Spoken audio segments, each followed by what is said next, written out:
Friends, welcome back to Ummachi's kitchen. Ummachi's കിച്ചണിലേക്ക് ഏവർക്കും സ്വാഗതം. അപ്പോൾ നമ്മൾ ഇന്നൊരു അടിപൊളി 4 മണി പലഹാരമായിട്ടാണ് വന്നേക്കുന്നത്. 4 മണിക്ക് കുട്ടികൾക്ക് ഉണ്ടാക്കി കൊടുക്കാൻ പറ്റുന്ന ഒരു പഴമയുടെ രുചിയുള്ള ഒരു പലഹാരം. അപ്പോൾ നമുക്കിത് പെട്ടെന്ന് ഉണ്ടാക്കിയെടുക്കാൻ പറ്റും. അതിനു വേണ്ടിയ ഇൻഗ്രീഡിയൻസ് ആണ് ഞാൻ ഇവിടെ കാണിച്ചുകൊണ്ടിരിക്കുന്നത്. നമുക്ക് അതിന് വേണ്ടി കുറച്ച് അരിപ്പൊടി എടുത്തിട്ടുണ്ട്. നമ്മുടെ തേങ്ങാപ്പാൽ പിഴിഞ്ഞെടുത്തിട്ടുണ്ട്. അതിന് 1-ാം പാലും 2-ാം പാലും എടുത്തു വെച്ചിട്ടുണ്ട്. പിന്നെ നമുക്ക് വേണ്ടത് കുറച്ച് തേങ്ങ, കുറച്ച് പഞ്ചസാര, പിന്നെ ഏലക്ക, നല്ല ജീരകം, നമുക്ക് ആവശ്യത്തിന് ഉപ്പ്. ഇത്രയും സാധനം ഉണ്ടെങ്കിൽ നമുക്ക് അടിപൊളിയായിട്ട് 4 മണിക്ക് കുട്ടികൾക്ക് ഇഷ്ടപ്പെടുന്ന രീതിയിലൊരു, നമുക്കിതിന് പറയുന്ന പേര് പിടി എന്നാണ്, നമുക്കവിടെ തട്ടിക്കൂട്ട് പിടി എന്നൊക്കെ പറയാം. അപ്പോൾ നമുക്കൊന്ന് ഉണ്ടാക്കി വെക്കാലോ. അപ്പോൾ നിങ്ങൾ ആദ്യമായിട്ടാണ് നമ്മുടെ ഈ ചാനൽ കാണുന്നതെന്നുണ്ടെങ്കിൽ ഒന്ന് സബ്സ്ക്രൈബ് ചെയ്തേക്കുക. പിന്നെ നമുക്ക് നമ്മുടെ ഈ ഒരു റെസിപ്പി അല്ലെങ്കിൽ നിങ്ങളുടെ ഈ രുചിക്കൂട്ടം ഒന്ന് ഇഷ്ടപ്പെടുകയെന്നുണ്ടെങ്കിൽ ഒന്ന് ലൈക്ക് ചെയ്തേക്കുക, കമൻറ്റ് ചെയ്തേക്കുക, ഒന്ന് ഷെയർ ചെയ്തേക്കുക. അപ്പോൾ നമുക്ക് ഇതെങ്ങനെയാണ് ഉണ്ടാക്കുന്നതെന്ന് നോക്കിയാലോ. ആദ്യം ചെയ്യേണ്ടത് എന്താന്ന് വെച്ചാൽ, ഒരു പാത്രത്തിൽ കുറച്ച് വെള്ളം എടുത്തിട്ട് തിളപ്പിക്കാൻ വെച്ചിട്ടുണ്ട്. നമ്മൾ തിളപ്പിക്കാൻ വെച്ച വെള്ളത്തിലേക്ക് കുറച്ച് ഉപ്പ് ചേർത്തിട്ടുണ്ട് കേട്ടോ. നമ്മൾ ഈ എടുത്തു വെച്ചിരിക്കുന്ന ഏലക്കയും നല്ല ജീരകം ഒന്ന് പൊടിച്ചെടുക്കണം. നമുക്ക് പൊടിച്ചെടുക്കാം. നമ്മുടെ വെള്ളം നല്ലപോലെ തിളച്ച് കഴിഞ്ഞിട്ടുണ്ട്. നമ്മുടെ പത്തിരിക്കൊക്കെ കുഴയ്ക്കുന്ന പോലെ നമ്മൾ പൊടി എടുത്തിട്ട് അതിലേക്ക് നമ്മൾ ചൂടുവെള്ളം ഒഴിച്ച് നല്ലപോലെ ഒന്ന് കുഴച്ചെടുക്കണം. അതാണ് നമ്മൾ ചെയ്യാൻ പോകുന്നത്. അതിലേക്ക് നമ്മൾ എടുത്ത് വെച്ചിരിക്കുന്ന തേങ്ങ, കുറച്ച് ജീരകം ചേർത്തിട്ടുണ്ട് അതിൻ്റെ ഉള്ളിൽ. അതുകൂടെ നമ്മൾ ഇതിനകത്തേക്ക് ആഡ് ചെയ്യാണ്. ആ പൊടിയിലേക്ക് ആഡ് ചെയ്തിട്ട് നമ്മളിനി ആ ചൂടുവെള്ളം ഒഴിച്ച് നല്ലപോലെ കുറച്ച് ഉപ്പും കൂടെ ചേർത്തേക്കാം ഈ മാവിലേക്ക്. അപ്പം നമ്മളിത് ചൂടുവെള്ളം ഒഴിച്ച് നല്ലപോലെ ഒന്ന് കുഴച്ചെടുക്കുകയാണ്. നമ്മൾ പത്തിരിക്ക് കുഴയ്ക്കുന്ന പോലെ അതിനകത്ത് നമ്മൾ തേങ്ങ, നല്ല ജീരകം ചേർത്തിട്ടുണ്ട്, കുറച്ച് ഉപ്പ്. നല്ലപോലെ നല്ല ചൂടായിരിക്കും. നല്ലപോലെ ഒന്ന് പത്തിരിക്ക് കുഴയ്ക്കുന്ന പോലെ തന്നെ ഒന്ന് കുഴച്ചെടുക്കുക.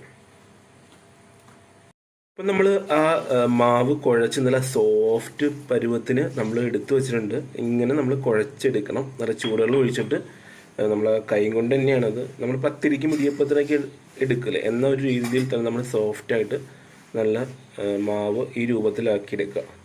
ആ കുഴച്ച് വെച്ച മാവ് ഇതുപോലെ നല്ല റൗണ്ട് ബോളാക്കിയിട്ട് നമ്മൾ ഉരുട്ടിയെടുക്കുക. ഓരോരോ ബോള്.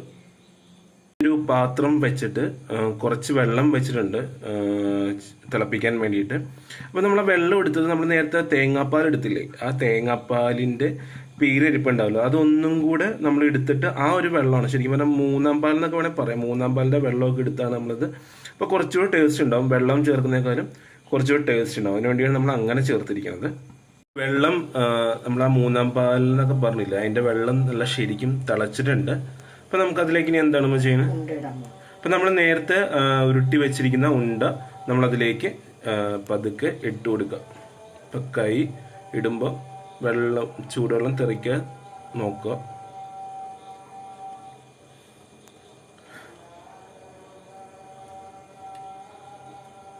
മുഴുവൻ ഉണ്ടയും നമ്മൾ അതിനകത്തോട്ട് ചേർത്തിട്ടുണ്ട്. ഇനി നമ്മൾ എന്ത് ചെയ്യുമെന്ന് ചെറുതായിട്ടൊന്ന് ഇളക്കി കൊടുക്കുക.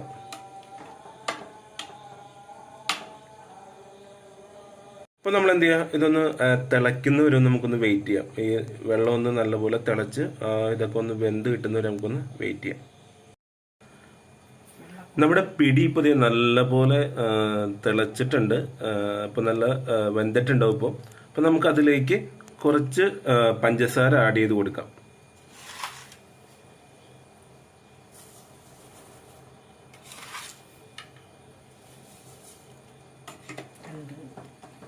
അപ്പം നമ്മളിത് ഈ ഒരു സ്പൂണിന് 2 സ്പൂണ് പഞ്ചസാരയാണ് നമ്മൾ ഇട്ട് കൊടുത്തിരിക്കുന്നത്. എന്നിട്ട് നല്ലപോലെ ഒന്ന് ഇളക്കി കൊടുക്കുക. നമ്മൾ നേരത്തെ പൊടിച്ചു വെച്ചിരുന്ന ഏലക്കയും എന്താ പറയുക നല്ല ജീരകം കൂടെ ചേർക്കുകയാണ്.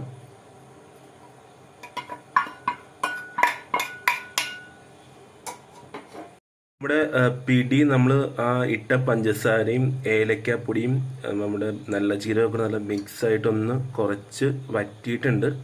അപ്പം നമ്മൾക്ക് അതിലേക്ക് നമ്മൾ നേരത്തെ എടുത്തു വച്ചിരിക്കുന്ന 2-ാം പാല് നമ്മൾ ഒഴിച്ചു കൊടുക്കുകയാണ്.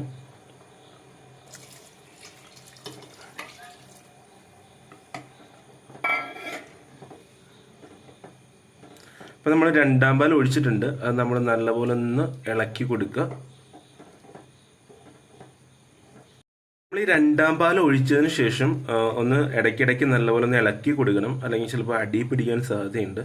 അപ്പോൾ നമ്മളതൊന്ന് തിളയ്ക്കുന്ന വരെ ഒന്ന് ഇടയ്ക്കിടയ്ക്ക് ഇങ്ങനെ ഇളക്കി കൊടുക്കുക. നമ്മുടെ പിടി നല്ല കുറുകിയിട്ട് നല്ല അടിപ്പനായിട്ട് വന്നിട്ടുണ്ട്.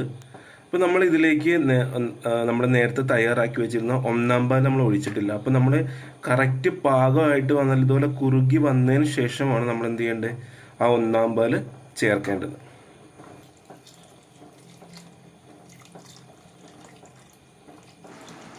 അപ്പോൾ നമ്മൾ അതിലേക്ക് ആ ഒന്നാം പാലൂടെ ചേർത്തിട്ട് നല്ലപോലെ ഇളക്കുകയാണ്.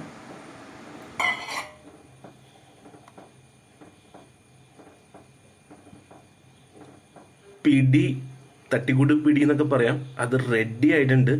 നമ്മളൊന്നും ചെയ്യേണ്ട, നമ്മുടെ ഒന്നാം പാല് ഒഴിച്ചു കഴിഞ്ഞാൽ പിന്നെ നമ്മൾ ഗ്യാസ് ഓഫ് ചെയ്തേക്കുക, തിളപ്പിക്കാൻ നിൽക്കണ്ട. അപ്പം നമ്മളിവിടെ നല്ലപോലെ ഇളക്കിയിട്ട് ഇനിയൊന്ന് ചെറു ചൂടോടെയോ നമുക്ക് ചൂടാറിയതിന് ശേഷമോ നമുക്ക് ഇത് കഴിക്കാം. അപ്പോൾ സ്വാദിഷ്ടമായ തട്ടിക്കൂട്ട് നമ്മുടെ പിടി റെഡി ആയിട്ടുണ്ട്. നമ്മൾ ടേസ്റ്റ് നോക്കി ഒരു രക്ഷയില്ല, അടിപ്പനാണ്. കുട്ടികൾക്ക് എന്തായാലും വളരെ ഇഷ്ടമാകും. കാരണം വെച്ചാൽ നമുക്ക് മധുരമായതുകൊണ്ട് വളരെ ഇഷ്ടപ്പെടും. നമ്മളതിൻ്റെ പിടിയിൽ കുറച്ച് നല്ല ജീരകവും നമ്മുടെ ഉണക്കമുന്തിരിയൊക്കെ വെച്ചിട്ടൊന്ന് ഗാർണിഷ് ചെയ്തിട്ടുണ്ട്. അപ്പോൾ വേണമെങ്കിൽ നിങ്ങൾക്ക് ആഡ് ചെയ്യാം, അല്ലെന്നുണ്ടെങ്കിൽ കുഴപ്പമില്ല. അപ്പോൾ നിങ്ങളെല്ലാവരും ഒന്ന് പരീക്ഷിച്ച് നോക്കുക. പരീക്ഷിച്ചിട്ട് നമുക്ക് എന്തായാലും നിങ്ങളുടെ അഭിപ്രായം അറിയിക്കുക. എല്ലാവർക്കും ഇഷ്ടമായെങ്കിൽ ഒന്ന് ലൈക്ക് ചെയ്യുക, കമൻറ്റ് ചെയ്യുക, ഷെയർ ചെയ്തേക്കുക. അപ്പോൾ നമ്മൾ ഒരിക്കൽ കൂടി പറയാണ്, നിങ്ങൾ നമ്മുടെ ചാനൽ സബ്സ്ക്രൈബ് ചെയ്തിട്ടില്ലെങ്കിൽ ഒന്ന് സബ്സ്ക്രൈബ് ചെയ്തേക്കുക. നമ്മുടെ ബെല്ലൈക്കൺ ഉണ്ട്, ബെല്ലൈക്കൺ പ്രസ് ചെയ്ത് കഴിഞ്ഞാൽ നമ്മളിടുന്ന വിഭവങ്ങൾ നിങ്ങളിലേക്ക് എത്തുന്നതായിരിക്കും. അപ്പോൾ അടുത്ത എപ്പിസോഡിൽ പുതിയ രുചിക്കൂട്ടുമായി നമുക്ക് കാണാം. അതുവരേക്കും ഗുഡ് ബൈ.